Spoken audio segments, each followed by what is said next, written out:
El Ministerio Apostólico de Enseñanza y Predicación Rema Internacional presenta hoy al Reverendo Fernando García Sotomayor con la proclamación de las buenas nuevas de Dios para tu vida. El mensaje de ayer, el mensaje de hoy y el mensaje para la eternidad a los que tienen hambre y sed de la palabra de Dios. Un querigma de Dios para el que oiga, el que tiene oídos para oír. Escuche el dabar del Eterno a las naciones. Ahora es el tiempo para recibir el rema del Espíritu Santo a tu espíritu. Escuchemos con fe la memra del Señor para el alma.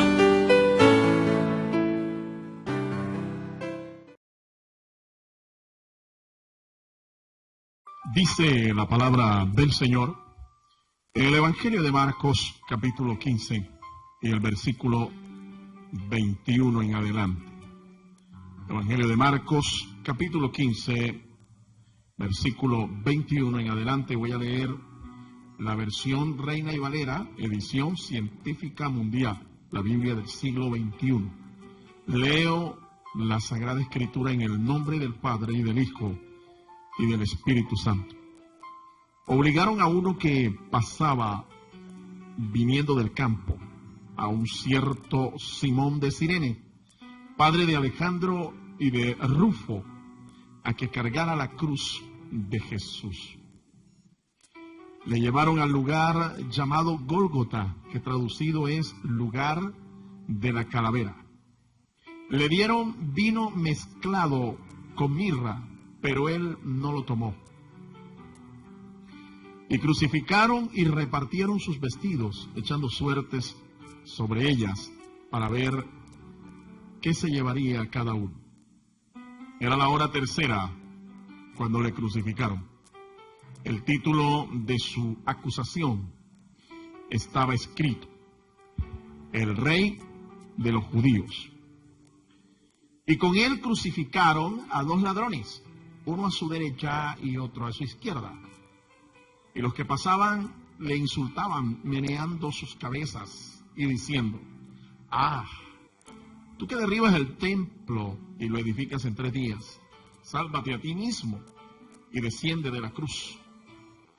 De igual manera, burlándose de él entre ellos mismos, los principales sacerdotes junto con los escribas decían: A otro salvó, a sí mismo no se puede salvar.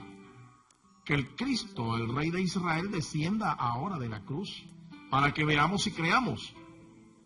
También los que estaban crucificados con él le injuriaban. Cuando llegó la hora sexta, descendió oscuridad sobre la tierra hasta la hora novena. Y en la hora novena Jesús exclamó a gran voz diciendo: Eloí, Eloí, lama sabactaní, que traducido quiere decir: Dios mío, ¿por qué me has desamparado? Al oírle, algunos de los que estaban allí decían: He aquí llama a Elías. Corrió uno y empapó una esponja en vinagre, la puso en una caña y le dio a beber diciendo: Dejad, veamos si viene Elías a bajarle. Pero Jesús, dando un fuerte grito, expiró, y el velo del templo se rasgó en 2, de arriba abajo. El centurión que estaba de pie delante de él, cuando vio que había muerto de esta manera, dijo: Verdaderamente este hombre era Hijo de Dios. También estaban allí algunas mujeres mirando desde lejos.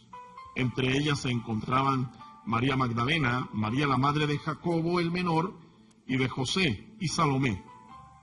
Cuando Jesús estaba en Galilea, éstas le seguían y le servían. También había muchas otras que habían subido con él a Jerusalén. El Señor nos bendiga por esta preciosa palabra. El título de esta disertación: Desde el lugar de la calavera. Desde el lugar de la calavera. La crucifixión era una pena dolorosa, horrorosa y vergonzosa. Jesús, según las Escrituras, fue condenado a una muerte de cruz.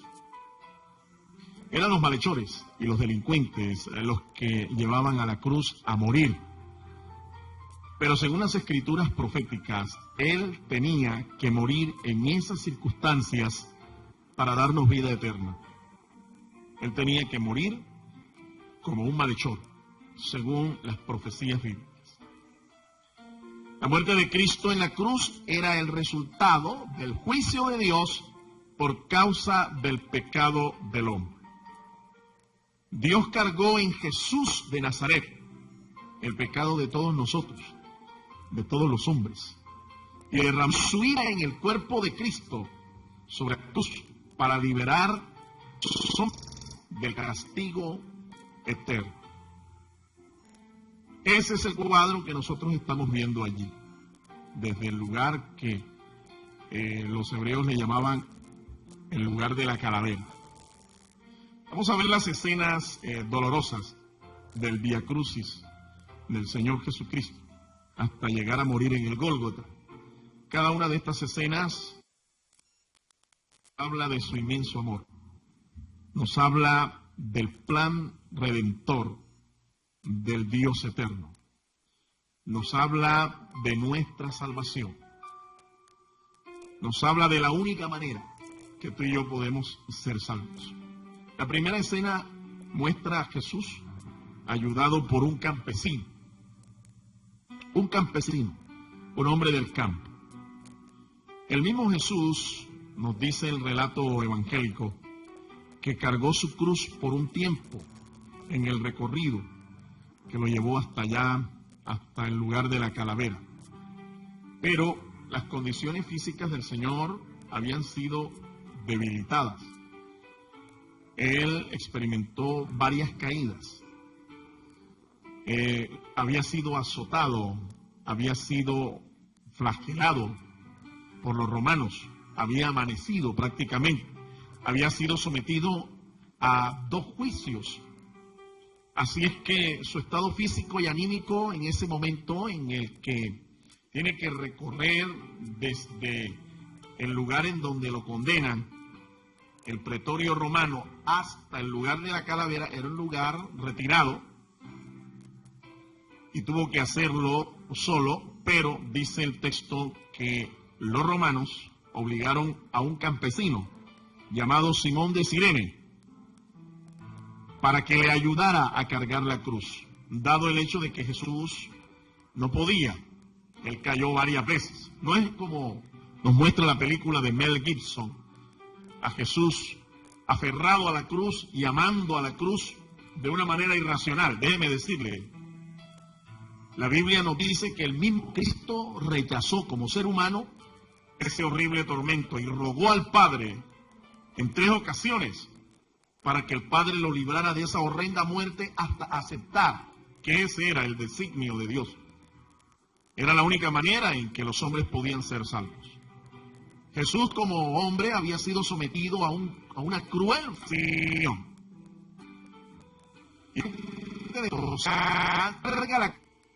Y será soldado romano obligado a un campesino, Simón de Cirene, a que lo ayudara a cargar la cruz. Así es que este Simón, nosotros vemos que tampoco en realidad lo hizo de buena gana, fue obligado, y sobre todo no lo hace de gana porque ceremonialmente tener contacto con una persona que estaba condenada a muerte, a una persona que iba a morir de una manera tan ignominiosa, él quedaba ritualmente contaminado. Así es que como judío no le encantaba tampoco la idea de contaminarse con un muerto. Tenía después que pagar un ritual para la purificación. Sin embargo, este hombre ayuda al Señor hasta que llegan al lugar que llaman la calavera, el lugar de la calavera. La pregunta es, ¿qué tanto impacto causó Jesús en la vida de Simón de Cirene? Parece que hay un texto que nos deja ver que ese contacto que tiene este campesino con el Señor, justo en ese momento en que el Señor va directo a la cruz, parece que este contacto impactó su vida. Pienso un poco en Simón de Cirene. Simón de Cirene, al cargar la cruz, al estar tan cerca del Señor, en la condición en la que el Señor se encontraba, tuvo que verle el rostro ensangrentado, tuvo que haberle tocado las espaldas destrozadas, tuvo que ver los ojos del Señor prácticamente nublados por el cansancio, por el dolor, la agonía. Este hombre tuvo que ver cada gota de sangre que emanaba del rostro del Señor. Este hombre prácticamente se ensució su ropa, su vestido, sus manos, su cuerpo con la sangre que estaba sobre la cruz, la que emanaba del Señor, los trozos de carne destrozada que estaban sobre la cruz, seguramente el polvo que estaba sobre la cruz y aún sobre el mismo Señor tuvo que prácticamente ensangrentar y tuvo que tener un contacto visual, cercano, muy íntimo con la humanidad de nuestro Señor Jesucristo. Y esto le causó un poderoso impacto. Las Escrituras nos dicen allá en Romanos capítulo 16, en la carta del apóstol Pablo, el versículo número 3. Pablo se despide de los hermanos de Roma y manda saludos. Y entre las personas que saluda, dice el verso 16, saludaos unos a otros con un beso. Os saludan todas las iglesias de Cristo. Oye bien. Y el verso 15 dice, salud. En el verso 15 dice, saluden a Filólogo, a Julio, a Nereo y a la hermana de él, a Olimpas, a todos los santos que están con ellos. Las personas que saludan. Nosotros mencionamos a varios. Vamos a mirar desde el verso 11, cuando el apóstol comienza por nombre a mencionar a las personas que eran los destinatarios de su carta. Aún desde el versículo 11 dice, saluden a Herodión, mi pariente. Saluden a los de la casa de Narciso, los cuales están en el Señor. Saluden a Trifena y a Trifosa, las cuales han trabajado arduamente en el Señor. Saluden a la amada Pérsida, quien ha sido o ha trabajado mucho en el Señor. Verso 13, saludad a Rufo, el escogido en el Señor, y a su madre, que también es mía. Rufo. ¿Quién era ese Rufo? Este Rufo era pariente, nada más y nada menos que de este Simón de Cirene. Simón de Cirene. Parece que Simón de Cirene fue impactado por la presencia, el estado en que vio a Cristo. Y su testimonio lo llevó hasta su familia.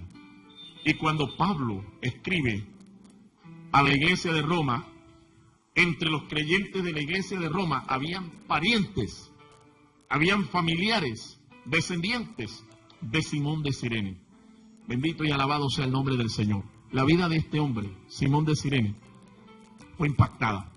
Un hombre que creyó en el Señor, aún en la condición en que lo vio. Y para usted también, mi amigo, es esta pregunta. ¿Qué tanto impacto ha causado la muerte de Cristo en la cruz del Calvario en tu propia vida? ¿Qué tanto impacto? ¿Has creído, como muchos creen, que Cristo murió por un accidente? ¿O que murió sencillamente como un mártir y que eso no tiene nada que ver contigo o conmigo? Déjeme decirle que no. La muerte de Cristo es un pilar de la fe cristiana. Y es importante que tú creas que Cristo murió. Pero más importante, que creas que Cristo murió por ti y que murió por mí. La vida de Cristo y su muerte en esa cruz, en esa forma, tiene que causar también un impacto en tu vida. Tú no puedes ser indiferente ante el dolor que el Señor sufrió en esa cruz. No puedes ser indiferente ante lo que Él padeció para darte perdón, para darte salvación. La segunda escena que nosotros vemos en este pasaje, Jesús es conducido al Gólgota. Él camina hacia ese lugar en donde le iban a crucificar. El Gólgota era un lugar fuera de la ciudad. un lugar fuera de la ciudad de Jerusalén. Él no podía morir dentro de la ciudad. Las Escrituras nos muestran que fue crucificado fuera de Jerusalén.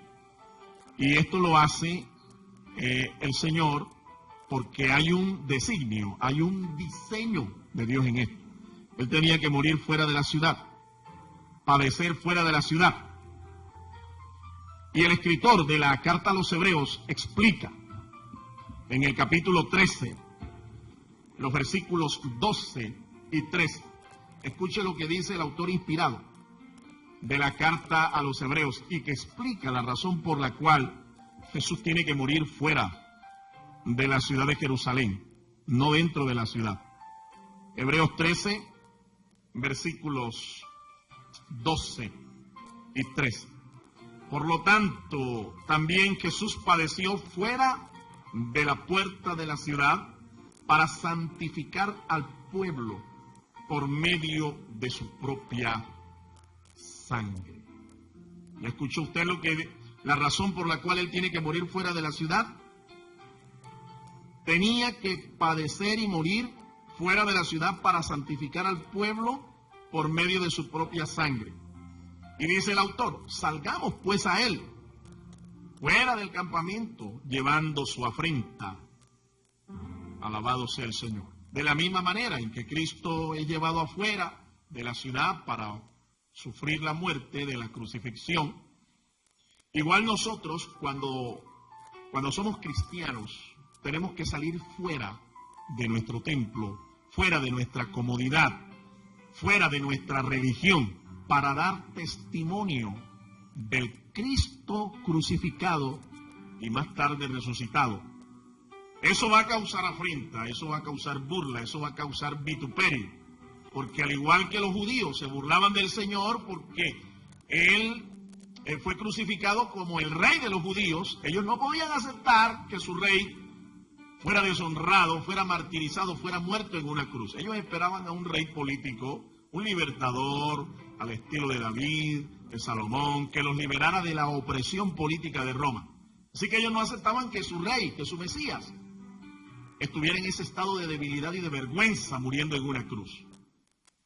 A muchos hoy también les causa vergüenza dar testimonio de Jesucristo, porque no quieren aceptar que el Salvador de sus vidas haya muerto allí en una cruz como un delincuente. Pero es necesario que esto sea así, porque así lo dispuso el Señor. Así lo dispuso Dios el Padre. El lugar era llamado Lugar de la Calavera, en las faldas del monte donde crucificaron a Cristo. Dice la historia, los historiadores, los arqueólogos dicen que habían 3 cuevas que formaban extrañamente el rostro de una calavera. Por eso el nombre, el Lugar de la Calavera. Ahora, estando Jesús colgado allí en ese madero, tuvo sed, pero rechazó lo ofrecido por los romanos. ¿Por qué lo rechazó? Recuerde que Jesús iba a morir como el Cordero de Dios que quita el pecado del mundo. Pues el Cordero que iba a ser sacrificado, según las Escrituras, tenía que ser un Cordero perfecto. Un Cordero sin mancha, sin contaminación. Si Jesús hubiera tomado de ese brebaje, que generalmente tenía sustancias alucinógenas para que la persona que iba a la cruz mitigara un poco el dolor, eso hubiera contaminado el sacrificio. La ofrenda no hubiera sido perfecta, por eso el Señor rechaza lo que los romanos le están ofreciendo, porque hubieran contaminado el sacrificio del Cordero perfecto, el Cordero de Dios, y no hubiera podido servir como ofrenda por el pecado. Ahora, desde la cruz, el Señor observó cómo sus vestidos fueron rifados entre los soldados. Él lo observó. Él vio cómo ellos echaron suertes sobre sus vestidos. De modo que no fue su túnica, su manto de oración no fue partido porque era fino. Era bastante fino ese manto de oración del Señor, un talit. Hoy en día un talit puede alcanzar inclusive hasta la suma de 2 o 3 millones de pesos. los talit, los mantos de oración que usan los judíos, algunos pueden alcanzar hasta la suma de 2 millones de pesos. Y parece que el manto de Jesús era un manto fino, de una sola costura. Una sola costura, por eso ellos decidieron rifarse, para no partirlo. Eran las 9 de la mañana cuando el Señor Jesús fue levantado ahí en esa cruz. Jesús estuvo colgado unas 6 horas antes de morir. ¿Usted puede entender eso? ¿Puede considerarlo? ¿Puede imaginarlo? 6 horas colgado en una cruz antes de morir. La causa legal por la que le crucificaron fue declarada por escrito. La causa fue Rey de los Judíos. Y aunque los sacerdotes quisieron corregir a Poncio Pilato dijo, lo que es escrito, escrito. Esa fue la causa. Él murió por hacerse rey, el rey de los judíos. Fue crucificado junto a 2 ladrones para que se cumplieran las escrituras. Uno de los ladrones le injuriaba, le insultaba. El otro no. El otro ladrón le confesó como el Señor y fue salvado eternamente. El ladrón que estaba a la diestra. Quiero aquí aplicar esto. Un ladrón, dice, fue salvado al filo de la muerte. Lo salvó, como quien dicen, lo salvó la campana. Pero usted, escúcheme, no tiene que esperar el último momento de su vida para salvarse. Usted puede ser salvo hoy mismo, creyendo en Jesús como su Señor, así como lo hizo aquel ladrón. En tercer lugar, la tercera escena nos muestra a Jesús siendo víctima del vituperio sobre la cruz. Lo vituperaron. La gente común que pasaba por allí, en ese lugar, lo vituperaban. Se burlaban de él. Los principales sacerdotes y los escribas también se unieron al vulgo para burlarse del Señor. Hasta las 3 de la tarde duró este cuadro tan deprimente. Sobre la cruz el Señor vio que se oscureció la tierra desde el mediodía hasta las 3 de la tarde. 3 horas de oscuridad. Este tiempo de oscuridad Jesús lo profetizó antes de ser arrestado. Jesús le llamó la hora de las tinieblas, la hora de la oscuridad. En ese momento Jesús libró una batalla contra el reino de las tinieblas. Eso no fueron solamente tinieblas físicas. Y aunque algunos astrónomos como Kepler y otros más han tratado de explicar que allí ocurrió un eclipse, es posible que haya ocurrido un eclipse, pero el pasaje muestra realmente es un conflicto, una batalla espiritual. Nuestro Señor luchando con el reino espiritual de maldad, con el reino de las tinieblas. Los científicos revelaron que para ese tiempo se presentó un eclipse de sol. Jesús se sintió solo, 3 de la tarde, y a esa voz, o a esa hora mejor, clama a gran voz al Padre Celestial y expira.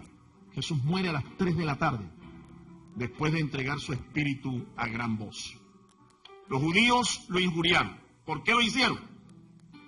Porque no podían aceptar que su rey, que su Mesías, muriera en una cruz y muriera de esa forma. Pero ese era el plan de Dios. Él moría para darnos vida, para rescatarnos a ti y a mí. Y en cuarto lugar, la cuarta escena muestra a Jesús muriendo. Y al morir se dan varios fenómenos. El velo del templo de Jerusalén se rasga en 2 de arriba a abajo. El autor de la carta a los hebreos explica que este velo se rasga de una manera sobrenatural, de arriba a abajo, indicando que el camino, el acceso de todos aquellos que creyeran en Jesús como el Señor, como su Salvador, como su Mesías, el camino se abría ahora. Ahora en el nombre de Jesús podíamos llegar hasta la misma presencia de Dios el Padre. El centurión a cargo, un soldado romano que era el centurión, le confesó como el Hijo de Dios.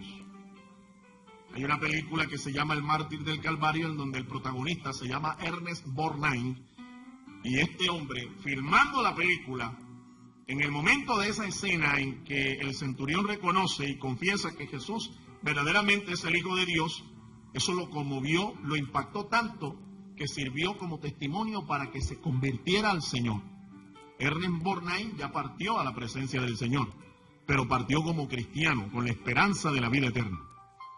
Las mujeres que le seguían y que le servían también fueron honradas como testigos de su muerte.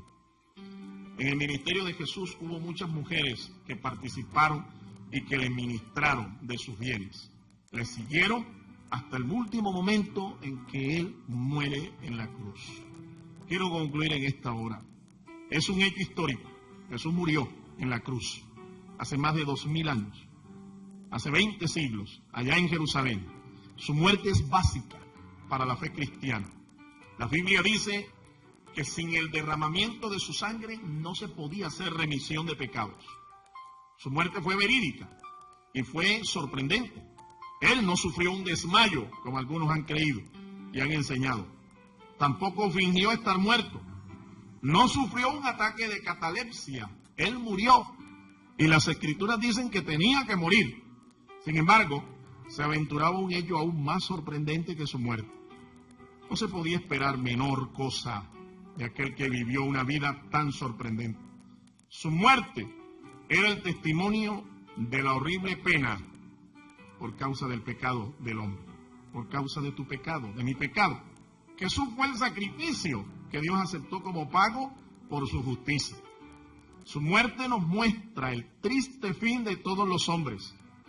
Todos tenemos que morir, tarde o temprano, usted y yo tenemos que morir, a menos que Cristo venga por su iglesia. Pero la fe en Él nos muestra un camino que puede vencer aún a la misma muerte y darnos confianza y darnos esperanza por la eternidad. ¿Cuál es ese camino? La Biblia dice que al tercer día resucitó de entre los muertos, venciendo a la misma muerte. La pregunta para usted, mi amigo, mi hermano, usted que ha escuchado esta palabra, ¿usted quiere hoy tener como Señor a aquel que venció la misma muerte? Hay algunos que pierden las esperanzas en esta vida y llegan a decir cosas como estas: después de esta vida no hay más. Pues déjeme decirle, después de esta vida es cuando realmente comienza la verdadera vida. Y aún, hasta para la misma muerte, hay esperanza.